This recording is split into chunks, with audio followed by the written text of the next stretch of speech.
ಇವತ್ತು ಮೈತ್ರಿಯಲ್ಲಿ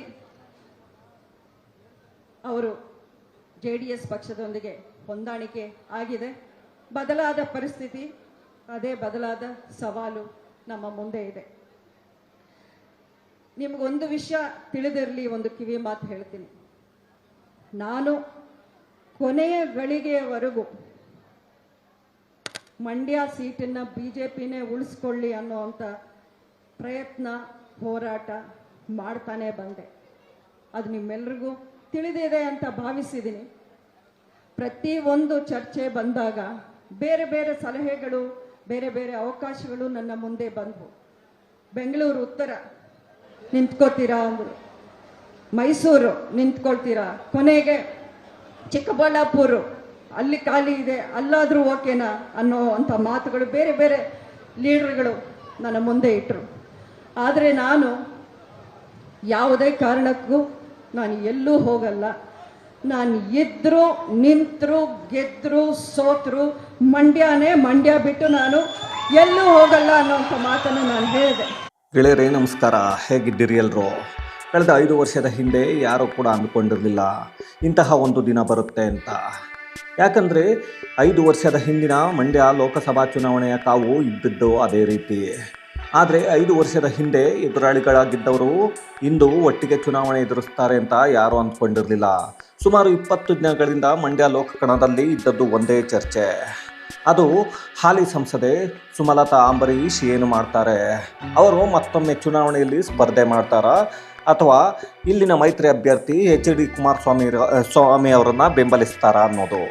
ಕೊನೆಗೂ ನಿನ್ನೆ ಅವರ ತೀರ್ಮಾನವನ್ನು ಅವರ ಬೆಂಬಲಿಗರು ಮತ್ತು ಮಾಧ್ಯಮದವರ ಮುಂದೆ ತಿಳಿಸೇ ಬಿಟ್ಟಿದ್ದಾರೆ.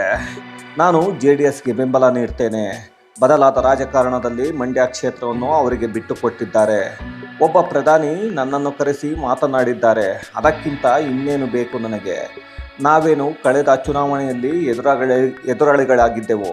ಈ ಬಾರಿ ಚುನಾವಣೆಯನ್ನು ಇಬ್ಬರೂ ಸೇರಿ ಎದುರಿಸುತ್ತೇವೆ.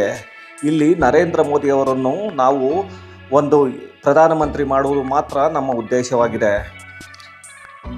ಎಂಬುದನ್ನು ಹೇಳೇ ಬಿಟ್ಟರು. ಆದರೆ 5 ವರ್ಷಗಳ ಹಿಂದೆ ನಿಖಿಲ್ ಕುಮಾರಸ್ವಾಮಿ ಮಂಡ್ಯ ಲೋಕಸಭೆಯಿಂದ ಸ್ಪರ್ಧಿಸಿದಾಗ ಕೆಲ ಕಾಂಗ್ರೆಸ್ ಪಕ್ಷದ MLAಗಳು ಹಾಗೆಯೇ ಅಲ್ಲಿನ ಕೆಲ ರಾಜಕಾರಣಿಗಳು ಎಲ್ಲರಿಗೂ ನಿಖಿಲ್ ಸೋಲಲೇಬೇಕು ಎಂದು ಟೊಂಕ ತೊಟ್ಟು ನಿಂತಿದ್ದರು.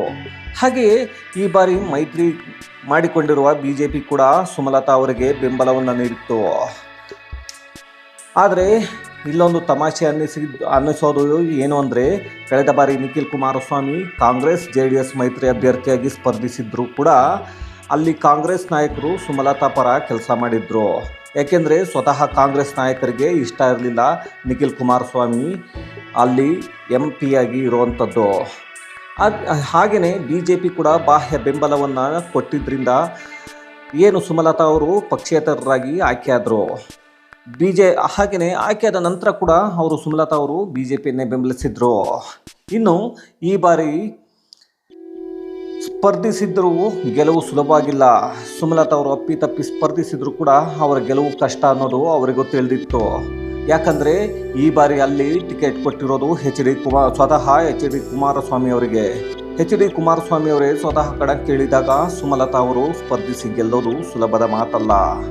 ಯಾಕಂದರೆ ಸುಮಲತಾ ಸ್ಪರ್ಧಿಸಿದ್ರು ಮಂಡ್ಯದಲ್ಲಿ BJPಗೆ ಹೇಳಿಕೊಳ್ಳುವಂತಹ ವೋಟುಗಳಿಲ್ಲ. ಯಾಕೆಂದರೆ BJP ಈಗ ತಾನೇ ಅಲ್ಲಿ ಚಿಗುರೊಡಿತಾ ಇದೆ. ಈ ಬಾರಿ ಕಾಂಗ್ರೆಸ್ನ ಏನು MLAಗಳು ಹಾಗೂ ಅಲ್ಲಿನ ಕಾಂಗ್ರೆಸ್ನ ನಾಯಕರು ಸುಮಲತಾ ಅವರನ್ನು ಬೆಂಬಲಿಸುತ್ತಲೂ ಇರಲಿಲ್ಲ.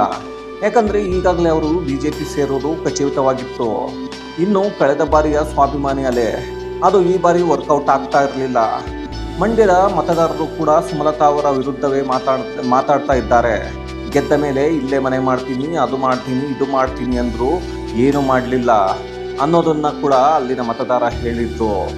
ಇನ್ನು ಕುಮಾರಸ್ವಾಮಿ ಅವರಿಗೆ ಪಾಸಿಟಿವ್. ಯಾಕಂದರೆ ಈ ವಿಧಾನಸಭಾ ಚುನಾವಣೆಯಲ್ಲಿ ಗೆದ್ದ ಕಾಂಗ್ರೆಸ್ ಸರ್ಕಾರ ರೈತರಿಗೆ ನೀರು ಬಿಡುವುದಿಲ್ಲ, ಭತ್ತವನ್ನು ಬೆಳೆಯನ್ನು ಬೆಳಿಬೇಡಿ ಎಂದಿದ್ರು. ಇವರು ಮಂಡ್ಯದ ಜನರಿಗೆ ಮೋಸ ಮಾಡ್ತಾ ಇದ್ದಾರೆ ಅನ್ನುವ ಮಾತುಗಳು ಕೂಡ ಕೇಳಿ ಬರುತ್ತಿದೆ. ಇನ್ನು KRS ನೀರನ್ನು ತಮಿಳುನಾಡಿಗೆ ಹರಿಸಿದಾಗ ಮಂಡ್ಯದ ರೈತರು ಪ್ರತಿಭಟನೆ ಮಾಡಿದಾಗ DK ಶಿವಕುಮಾರ್ ಹೇಳಿದ ಮಾತು ಅದೇನಪ್ಪ ಅಂದರೆ ಕಾಂಗ್ರೆಸ್ನವರು ಮೇಕೆದಾಟು ಪಾದಯಾತ್ರೆ ಮಾಡಿದಾಗ ಬರದ ಈ ರೈತರು ಈಗ ಯಾಕೆ ಬಂದಿದ್ದಾರೆ, ಈಗ ಯಾಕೆ ಈ ಒಂದು ಪ್ರತಿಭಟನೆಯನ್ನು ಮಾಡ್ತಾ ಇದ್ದಾರೆ, ಇವರೆಲ್ಲರೂ BJPಗೆ ಸೇರಿದವರು ಎನ್ನುವ ಮಾತನ್ನು ಆಡಿದ್ರು. ಇದೆಲ್ಲವೂ ಸರಿ ಹೋಗಲು ಕುಮಾರಸ್ವಾಮಿ ಅವರು ಬೇಕು ಅನ್ನುವ ಒಂದು ಕುಮಾರಸ್ವಾಮಿಯ ಪರ ಅಲೆ ಇಲ್ಲಿ ಈಗಾಗಲೇ ಶುರುವಾಗಿದೆ. ಇದೆಲ್ಲವೂ ಸರಿ ಹೋಗಬೇಕು ಅಂದರೆ ಕುಮಾರಸ್ವಾಮಿ ಅವರೇ ಬರಬೇಕು ಅನ್ನುವ ತೀರ್ಮಾನಕ್ಕೆ ಬಹುತೇಕ ಮಂಡ್ಯದ ಮತದಾರರು ಬಂದಂತೆ ಕಾಣಿಸ್ತಾ ಇದೆ. ಹಾಗಾಗಿ ಸುಮಲತಾ ಕೂಡ ಅವರ ಬೆಂಬಲ ಕುಮಾರಸ್ವಾಮಿಗೆ ಎಂದು ಘೋಷಣೆಯನ್ನು ಮಾಡಿದ್ದಾರೆ. ಹಾಗಾದರೆ ಸುಮಲತಾಗೆ ಏನು ಇಲ್ವಾ ಅಂತ ಕೇಳೋ ಹಾಗಿಲ್ಲ. ಯಾಕೆಂದರೆ ಏನು ಅಂದರೆ ಈ ಬಾರಿಯ ಏನು ಚುನಾವಣೆ ಇದೆ, ಲೋಕಸಭಾ ಚುನಾವಣೆಯಿಂದ ಹಿಂದೆ ಉಳ್ಕೊಳ್ತಾ ಇದ್ದಾರೆ. ಹಾಗಾದರೆ ಇವರಿಗೆ ಏನನ್ನು ಕೊಡ್ತಾರೆ, ಇವರು ಯಾತಕ್ಕೋಸ್ಕರ ಇದು ಮಾಡ್ತಾ ಇದ್ದಾರೆ, ಹಿಂದಕ್ಕೆ ಹೋಗ್ತಾ ಇದ್ದಾರೆ ಅಂದರೆ JDS ವರಿಷ್ಠರು ಸುಮಲತಾ ಅವರ ಜೊತೆ ಮಾತನಾಡಿದ್ದಾರಂತೆ. ನೀವು ಮಂಡ್ಯ ಬಿಟ್ಟು ಹೋಗೋದು ಬೇಡ, ರಾಜ್ಯಸಭೆಗೆ ಸ್ಪರ್ಧಿಸಿ, ಗೆದ್ದರೆ ಮಂಡ್ಯ ಬಿಟ್ಟು ಹೋದಂತೆ ಆಗುವುದಿಲ್ಲ, ಮಂಡ್ಯಕ್ಕೆ ಬೇಕಾದ ಕೆಲಸಗಳನ್ನು ಮಾಡಬಹುದು ಮತ್ತು ಆಗ ಕೂಡ ನೀವು MP ಆಗಿ ಇರ್ತೀರಿ ಎಂದು ಅನ್ನೋದನ್ನ ಕೂಡ ಇವರು ತಿಳಿಸಿದ್ದಾರೆ. ಹಾಗೆಯೇ ಇನ್ನೊಂದು ವಿಷಯ ಏನಂದರೆ, ನೀವು ರಾಜ್ಯ ಏನಂದರೆ ಈ ವಿಧಾನಸಭಾ ಚುನಾವಣೆಗೆ ಸ್ಪರ್ಧಿಸೋದಾದರೆ ಇಲ್ಲಿಯೇ ನಾವು ಒಂದು ಕ್ಷೇತ್ರವನ್ನು ಬಿಟ್ಟು ಕೊಡ್ತೇವೆ ಮಂಡ್ಯದಲ್ಲಿ, ಸೊ ಇಲ್ಲಿಂದನೇ ಸ್ಪರ್ಧಿಸಬಹುದು ಅನ್ನೋದನ್ನು ಕೂಡ ತಿಳಿಸಿದ್ದಾರೆ. ಹಾಗೆಯೇ ಮಂಡ್ಯಗೆ ಬೇಕಾದ ಕೆಲಸವನ್ನು ಕೂಡ ನೀವು ಮಾಡಬಹುದು, ಮಂಡ್ಯವನ್ನು ಬಿಟ್ಟು ಹೋಗೋದು ಬೇಡ ಅನ್ನೋದನ್ನು ಕೂಡ ಮಾತಾಡಿದ್ದಾರಂತೆ. ಇತ್ತೀಚೆಗೆ ಬರ್ತಾ ಇರೋ ಇನ್ನೊಂದು ವರದಿಗಳು ಹೇಳ್ತಾ ಇದೆ, ಕೆಲವೊಂದು ವರದಿಗಳು ಈಗಾಗಲೇ ಮುಂದಿನ ದಿನಗಳಲ್ಲಿ ಅಭಿಷೇಕ್ ಅಂಬರೀಷ್ಗೆ ರಾಜಕೀಯ ಭವಿಷ್ಯವನ್ನು ರೂಪಿಸುವ ಒಂದು ಭರವಸೆಯನ್ನು ಪ್ರಧಾನಿ ನರೇಂದ್ರ ಮೋದಿ ಅವರು ಕೊಟ್ಟಿದ್ದಾರೆ ಅಂತ ಹೇಳಲಾಗ್ತಾ ಇದೆ. ಕುಮಾರಸ್ವಾಮಿ ಅವರು ಕಳೆದ ಬಾರಿ ಮಾಡಿದ ತಪ್ಪನ್ನು ಈ ಬಾರಿ ಮಾಡದೆ ನಾನು ಸುಮಲತಾ ಮನೆಗೆ ಯಾಕೆ ಹೋಗಬೇಕು ಅಂತ ಕೇಳಿದ್ರು. ಆದರೆ ಏನೇ ಅವರು ಹೇಳಿದ್ರು ಕೂಡ ಈಗ 3 ದಿನಗಳ ಹಿಂದೆ ಹೋಗಿ ಸುಮಲತಾ ಅವರ ಮನೆಗೆ ಹೋಗಿ ಒಂದು ಬೆಂಬಲವನ್ನು ನೀಡುವಂತೆ ಕೇಳಿಕೊಂಡಿದ್ರು. ಇದೆಲ್ಲದರ ಫಲವಾಗಿ ಸುಮಲತಾ ತಮ್ಮ ಬೆಂಬಲ JDSಗೆ ಅನ್ನೋದನ್ನು ಘೋಷಿಸಿಬಿಟ್ಟಿದ್ದಾರೆ.